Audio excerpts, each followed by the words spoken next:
It's Friday, and that means it's Jenni Walke and from Elephant in the Room, that's me, and Kylie Mowbray-Allen, my digital BFF from Hello Media, for our bite-sized conversations. Hello and welcome, Kylie. How are you today? Hi, great to be here as always on a Friday morning. I love it. So very, very nice to see you. And I would love to introduce this morning the glorious Brad Baker from XY Zulu.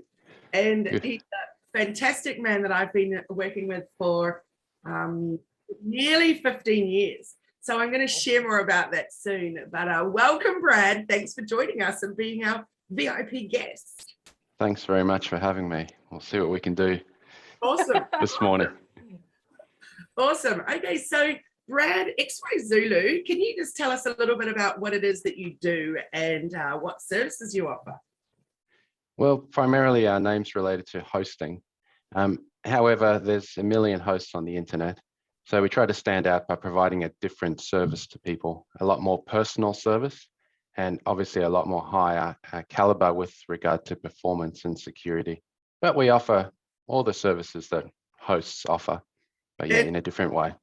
So my experience is there's so much more than that, because what's also going on is, and my experience with you for the last 14 years, first of all, you started as you being my host, but is that right? You being my host? I'm not sure if that's the right way of saying it. But what I've just found extraordinary about you is that you'll jump on a Zoom with me. We'll have a session on setting up it was called Google G Suite. Now it's Workspace. I can't remember which one. But you set up all of that with clients. You've had meetings with my team. You've had meetings just with one of my team, and we've got little glitchy things going on in the background. So it feels like you're just the guru of all things techie, tricky. And in fact, even a couple of weeks ago, we had that big Zoom session with a friend of mine where both of us were having nightmares with our emails, and I was getting flooded with about 200 a day into my personal email of spam. And then you said, actually, it was just one little issue where to do with the password. So that's what I think is incredible about you, is this standing away from everyone else. You're doing the same thing, but you're offering so much more, which is... Yeah, I think it's confusing enough for people on the internet. And, a host says, we'll host your website. And then for email, you have to see someone else. And in the end, you end up with 10 different people. So yeah, we try to provide as much of the IT service to people as we can. So we can minimize the amount of confusion that they may experience and get what they need. So Brad, for a lot of our people who are joining us today may not have a website, may not even know when we talk about hosting providers or what does a host do. Can you just share and educate the people who might be watching this, who are thinking about getting a website, what a host actually does? Yeah, well, your website's got to physically sit somewhere on a server, the actual data, your website, usually the files in a database. So that's the service that we provide. But people are familiar with hosting in providers like Shopify and Wix. So we're not really saying they're our opposition. They really provide a different service to people. But yeah, Shopify in some regard is a host, and so is Wix for people. So yeah, we provide a place for your files. But again, it's very simplified, because how do you connect your domain? How do you get it to load? And there's a lot more involved with that. That's awesome. So how long has XY Zulu been around, Brad? I'm interested to know, because Kylie's been working with you for 15 years, but how long have you been around in the business? Well, officially since 2000. Awesome. So that you must have been one of the first kind of, I guess, I would call you boutique, but you're probably not anymore because you're quite large, but one of the first in Australia to kind of have that hosting service in Australia, being around in 2000. Well, thank you. But no, but still, the old days back then was very different. In fact, I was actually living in the Byron Bay area, and without using names of some of the customers, there's still customers that we have from back then. Amazing. Yeah, so it was a messy time back then with IT and the internet still not really mainstream for business. Yeah, I think I know one of your clients that's still with you. Absolutely amazing what when you have clients that have that incredible longevity with you, which is super awesome. So last week I was chatting with Jenni in here about the new .au domains, And I was talking about it in one of my group coaching classes and saying, what an exciting opportunity I think personally that it is. But I was telling them about what you and I have been discussing, Brad, that there's a lot of scams going on out there with people trying to take your money and you don't need to hand it over. And so I thought, would you be happy to share with everybody about, firstly, what is the .au domain? Why do we want it? How do we get it? And how do we not be scammed? Okay, well, let's try and condense this. So just talking about Australia, everyone's familiar with .com.au. And .com.au is controlled by I guess you could say, semi-government organisation. And at the moment, you can't own a operate a .com.au or license to use it unless you have an ABN. So that's something we're all used to and familiar with. However, for whatever reasons, they've been looking at trying to expand the domain names specific to Australia. And over a number of years, they've been discussing and finally about to release what they call .au direct. And what that means is your domain name can be xyzulu.au. There's no .com. And there's a process involved. There's two things to be concerned with. One is, what if you have the existing .com.au? So what happens then?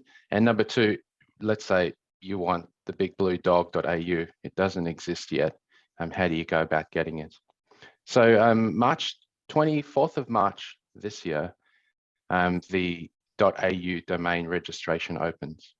So people will be able to register a .au domain, provided it doesn't already exist in the .com.au domain space.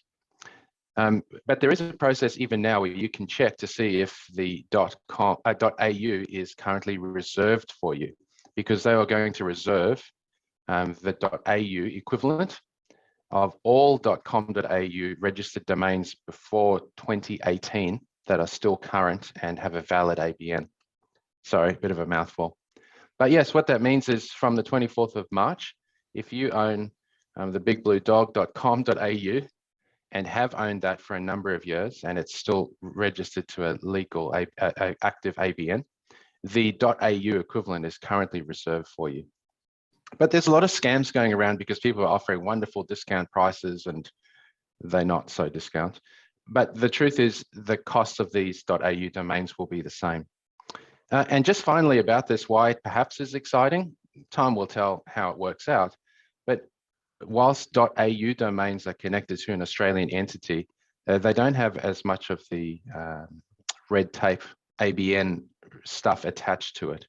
So in time, there will probably be many thousands or millions of .au domains around, and people will be using them more in the mainstream.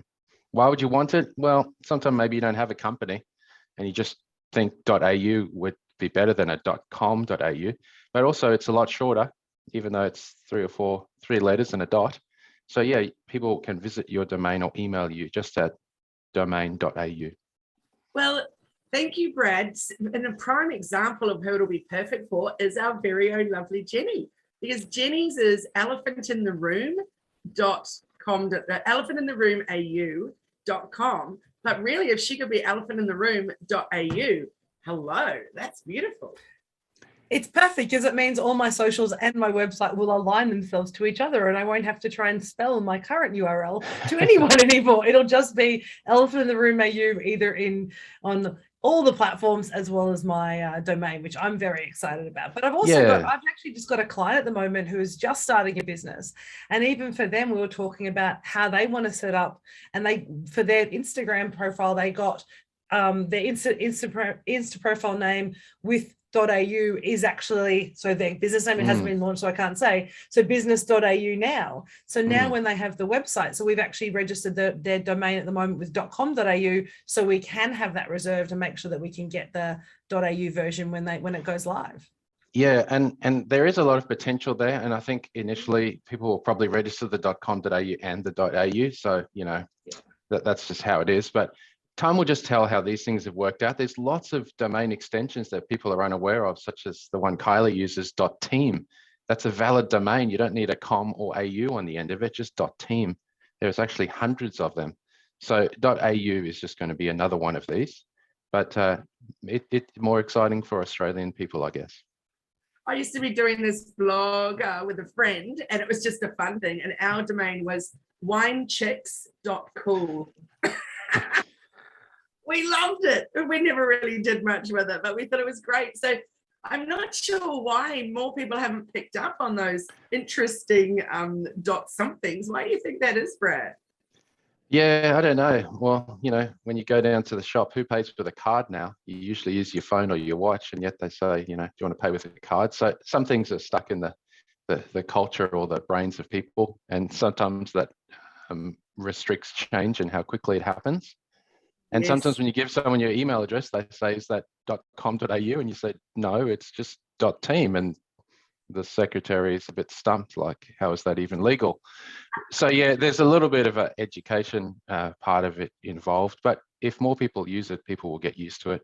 And more, no one gives out their email address or website over the phone. It's, instead a message or an email that they just click on. So Yes. perhaps people are less unaware of this.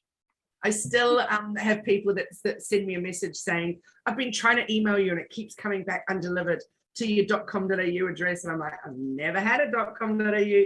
So for someone like me who can't have a .com.au, nor a .net, nor a .net.au, nor a .net, because they're taken by other people that aren't actually using them.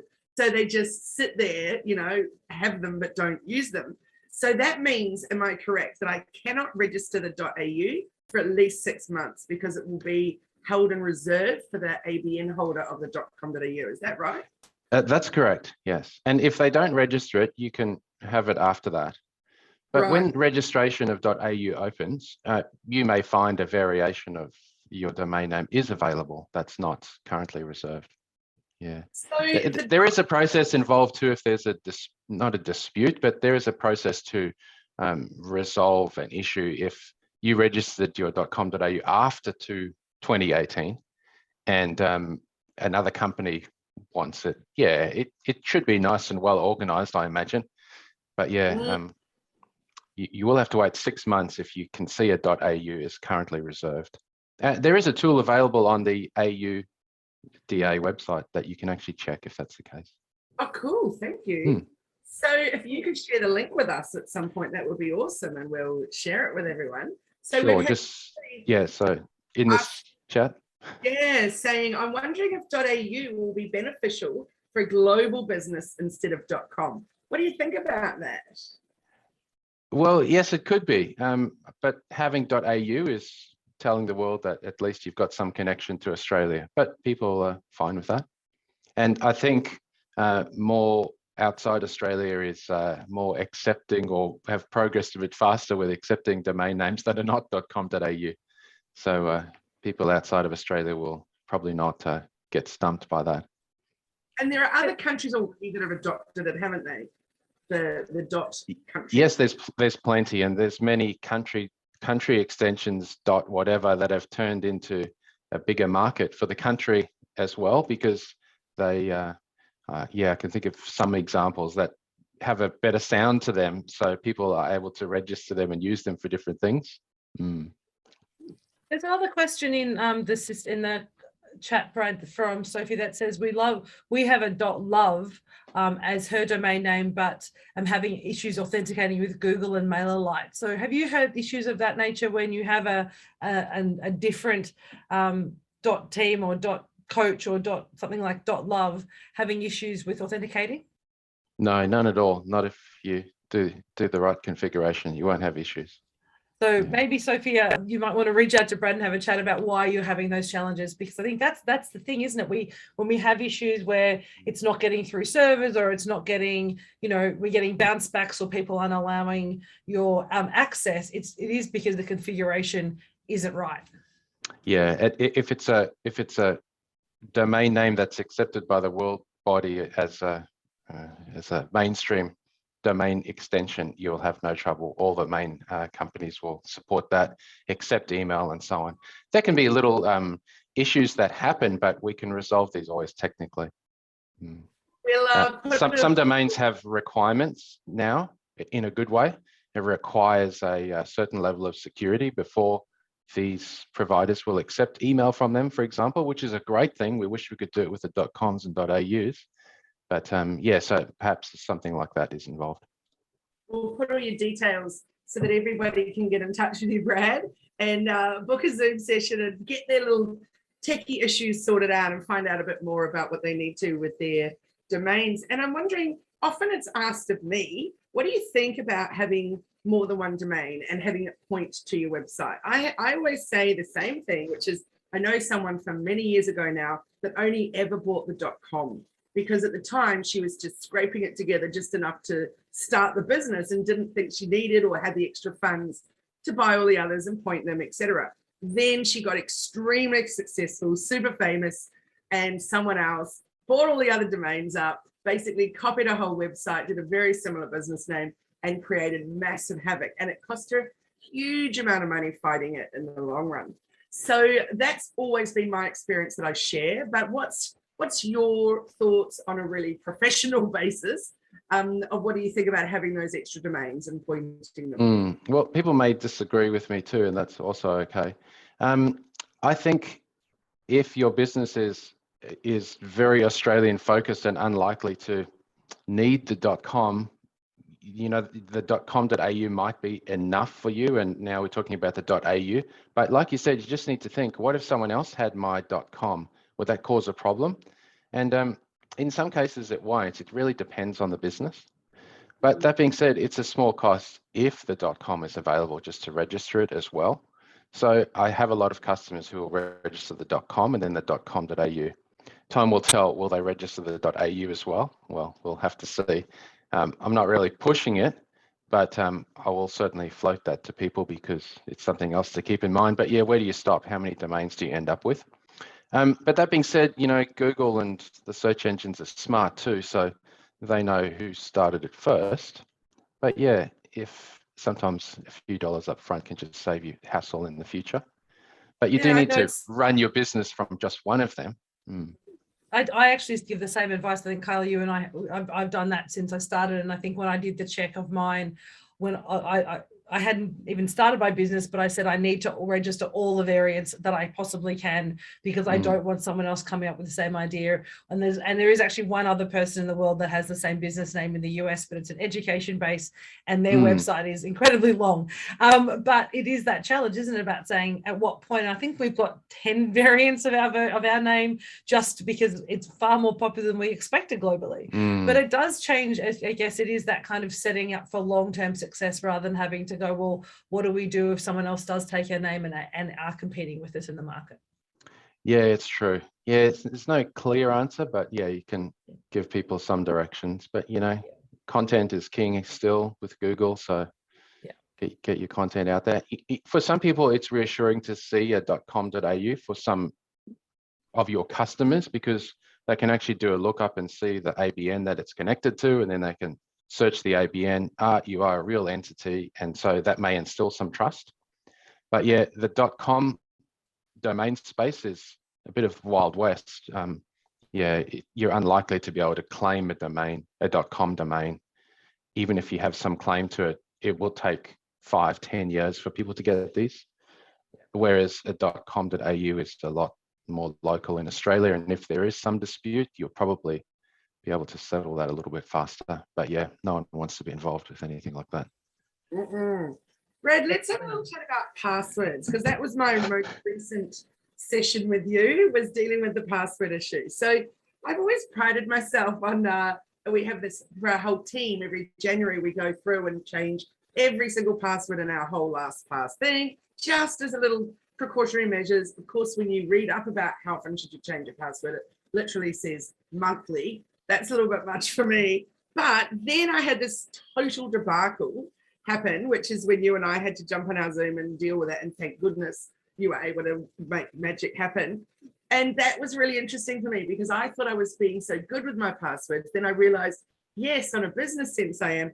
With my personal stuff, wow, I have that same password on repeat. And the one that you fixed up for me, I had that same password on that one personal email for 14 years. What the? So I'd love I it. don't remember what it was, but let's be honest, that wasn't a strong password. It wasn't even strong. It was long. I mean, it would be there so long, but also it wasn't strong.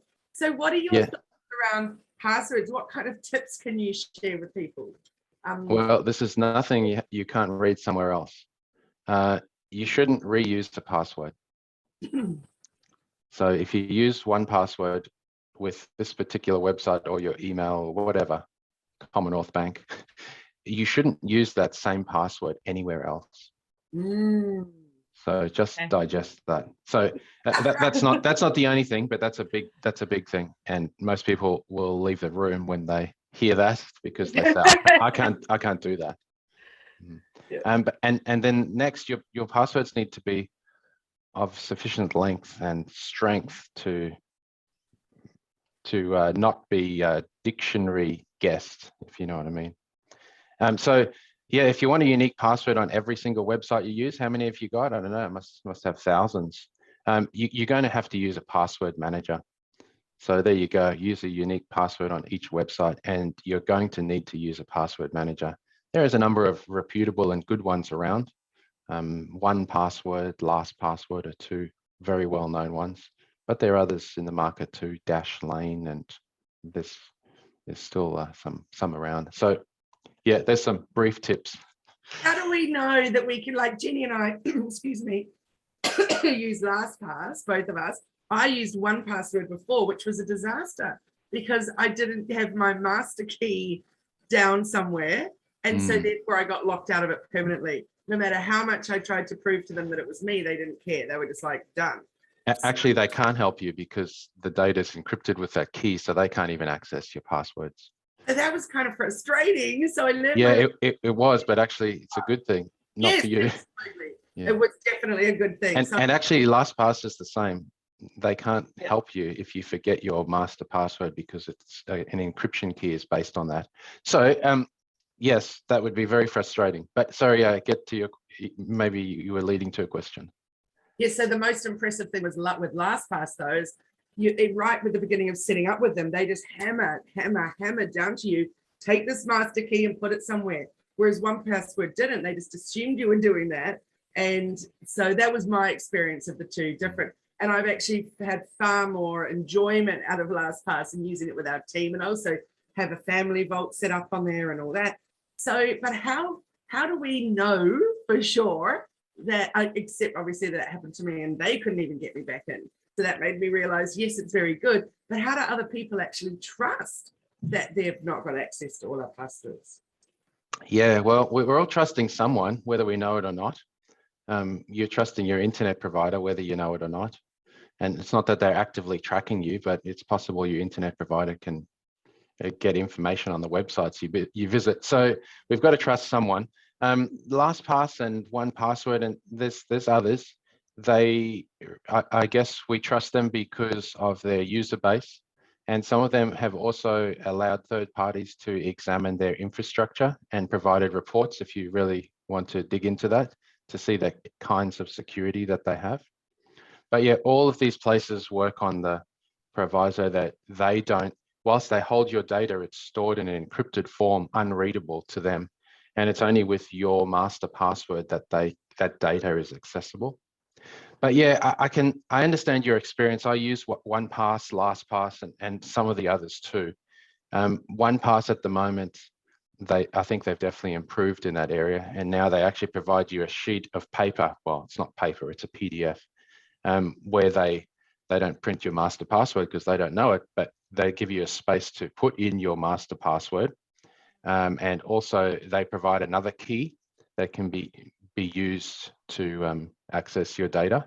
So they provide you, I think they call it an emergency kit that you could provide to a business associate or family member in the unlikely event something happens to you, that they can access your passwords. But if you use these things right, they take a bit of getting used to. If you use things right, like you've found, you can share access to certain passwords with certain people, so you can keep your business and family separate, even though you're using the same platform. But yes, you need a password manager, and you should never reuse a password. And if you're using a password manager, your password irrelevant to you. You're never going to remember it anyway. So it can be 20 characters of random digits. So yeah, your brain can cope with that if you've got a password manager. The one thing I noticed, Brad, particularly with LastPass at the moment, it used to stay on lock all the time. So if I opened up my browser, it would always be locked and I can pretty much access it anyway. But now that I've got two profiles on my Google, so when I open up Google or Chrome, I have two different profiles. And because since adding that second profile, I now actually have to activate LastPass to access those passwords now using my master password, which I really like, because I did actually wonder what happens if someone, clicks in and logs into my Chrome, all the passwords are sitting there if they can get through my computer. And so how does that work? And so I really appreciate, now I don't know whether I've just set it up wrong, but I actually like the fact that I have to type in my master password every time to activate my when I first open up Chrome to get into Google, because it does make me feel more secure. And I'm probably going to go and change half my passwords after this. I'm not going to lie. Because of the number. Yeah, I understand. But yeah, like these password managers, LastPass, OnePass, and some of the others, they also make changing your passwords very easy. So you go to the page on the website, they suggest to you a random password. When you click save, they save that as well. Yeah, we like that. How would you recommend that because I'm thinking with our clients, we have their passwords for certain things like Instagram or whatever. So then would they set up a LastPass and give us access to that? I can't talk for Instagram, but yeah, you shouldn't be sharing people's passwords. That's a principle we'd like to work on. But some providers, websites and so on, they don't have a provision to give other people access. So I understand that in some cases, there's no way around that. But LastPass and OnePass and all of these others, well, not all of them, but many of the other industry leading ones, they do have ways to share passwords with people. So you can, for instance, your customer could have a password that they share with you, but that link will expire in 24 hours. So you use the password to log in, and unless you saved it, and can't see why you should, that's it. You won't see or be able to access that password again, even though you're logged in, or they could share it with you indefinitely. So they control that password, but you have access to it when needed. Well, it's a complicated topic, isn't it? I think we're all going to get off today and go and sort out a bunch of and we won't even talk about two-factor authentication today. That's for another session, that's for sure. I want to give everyone a little tip that Brad shared with me when he was helping with the passwords, which I thought was so with the that one for my personal email address. I obviously won't say the words are, but it was literally something like Gloria vanilla -dodo, that kind of thing. So it wasn't actually that tricky. It wasn't 7925 blah blah blah Gloria -792. Like it was words that you could definitely remember. So I thought that was really clever, and I enjoyed that, Brad. So yeah, and ironically, there's some things humans do better than machines, and machines would struggle to guess passwords like that. Well, we're not talking about guessing really, we're talking about remembering. So the password you suggest would be a good kind of password as your master password to your password manager, because it is words, but they make no sense to a computer. And you can throw in some dashes and even spaces, did you know, in passwords to really make it so much harder to guess. There are some tools on the internet. Again, you want to use a reputable one that runs in your browser, not on their server, but allows you to check the strength of a password. And yes, you'll find it really interesting to use some of these 4-word combinations with a number and a capital letter just to see how long it would take a computer to actually guess it. It's harder for a computer than a shorter random string of numbers. I know one of the companies that I work for has done that, and they have a system where it's a 3-word random generator, and you can basically go through till you find 3 words that completely, one, it was things like, frog, rock, sunshine, like words that kind of mean nothing together, but they just become But that words. means something, frogs, rocks, and so. Yeah, no, I know. Yes, I understand. yeah, but again, because it's weird because they have no connection direct Yeah. to me as a person. There's, and so, I don't, no one's likely to connect those to me, but they are ones that we can, as you say, as a memory, remember for things like the master. And I love that idea for doing it for that master password or that kind of master key. You're going to have to remember at least one. Yeah. But I haven't tried LastPass password generator, but I know OnePass password generator does the words now as well. Okay. And you pick how many words and it joins it, I think, with dashes. Amazing. But yeah, a dash or a space in a password is an interesting thing, again, for a computer, because humans don't have a problem with that. But yeah, that creates a lot of logic problems for computers. There's so many. A space in your password is an acceptable character. Wow, that's incredible. So you've actually very cool here, which we'll put into the caption, the auda.org.au website, and that you can check your .au eligibility on a link that you've shared as well. Not sure if I spelled that right. Yeah, looks right. That's cool. We'll share that. So that's awesome. Thank you, Brad. So just let everybody know, though, verbally, how can they all get in touch with you and find you on socials and things? Try not to be too social, but you can find us on Facebook if that's your preferred method of contacting people, and yeah, we'll respond on Facebook.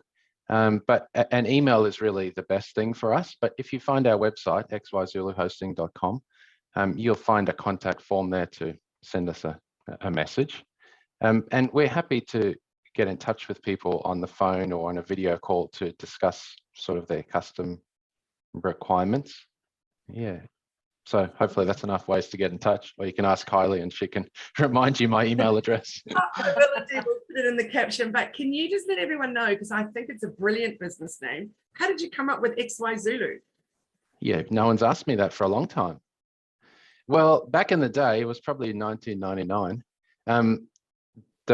.com domain names were running out of there were no 4-letter domains left, but there were some 5s. So XY Zulu was available. So it was the shortest possible 5-letter domain that made sense to us that we could register. I don't know, my wife and I were playing around with some like business concepts and ABC, XYZ. And the Zulu part of it, because I'm originally from South Africa, that was something that we threw into the mix. So yeah, it was like, would have loved to have been able to get xyz.com, but that was taken a long time ago. But yeah, XYZ, and the Z Zulu is the phonetic way of saying it. So that's how we ended up with that. I love it. Love it. But whilst we have xyzulu.com, yeah, multiple domain names, not too many. But yeah, we try and run our hosting business xyzuluhosting.com. That xyzulu.com just redirects. That's a bit of a historical thing that we're going to hang on to, and if we need to, we can use it for different aspects of the business because it's not as defined. Awesome. Thanks, Brad. Well, it's been great chatting with you. Jenni and I know we've both been a lot. I've been watching Jenni's face because as I've been going, at the same time, she which has been great. My team is going to get a whole new set of passwords today through LastPass, I feel. Yeah, well, don't do it all in one day, but take your time and you'll get there in the end. And these password checkers, they'll tell you if you're reusing one, and yeah, you can identify that. Yeah. Even when I log into Xero, it jumps up and says to me, "You've reused this password too many times." I'm like, Kylie, even on Xero? That's outrageous. But you've got 2-factor authentication enabled there, haven't you? So that is true. Let's bring you back on one day, Brad, and we'll talk about 2-factor authentication and a whole bunch of other stuff, because I think probably more than anything today has reminded us there's so much we need to know. It's so much we need to sort out. So, and this is why we have experts like you, Brad, because this is stuff that Kylie and I, we know we need to do, and we can't know everything about business and digital marketing. So we love having you on to share. This is really important stuff for particularly new businesses, so they set up correctly from the start and they get the right habits when they're first setting up their business, rather than old people like us who have to now go back and change some of our habits. But some of the old people like us, at least we can have a small influence on people and teach them a little bit each time, because exactly what they've heard and so on usually just scares people so much they don't really know what to believe. So when we show them a little bit, we really, you show them how to use a unique password, you probably protected their bank account in the process. Do you know what I mean? Yeah. Definitely, and that's awesome. Very good. Well, thank you so much. It's been great having you on to chat with us. And this has been Bite-Sized Conversations with Jenni Walke from Elephant in the Room Consulting, me, Kylie Mowbray-Allen from Hello Media, and Brad Baker from XY Zulu. So thanks so much. Jenni, how can people get in touch with you? So at Elephant in the Room AU is the easiest way to find us on Facebook or Insta, soon to be on web, but not yet.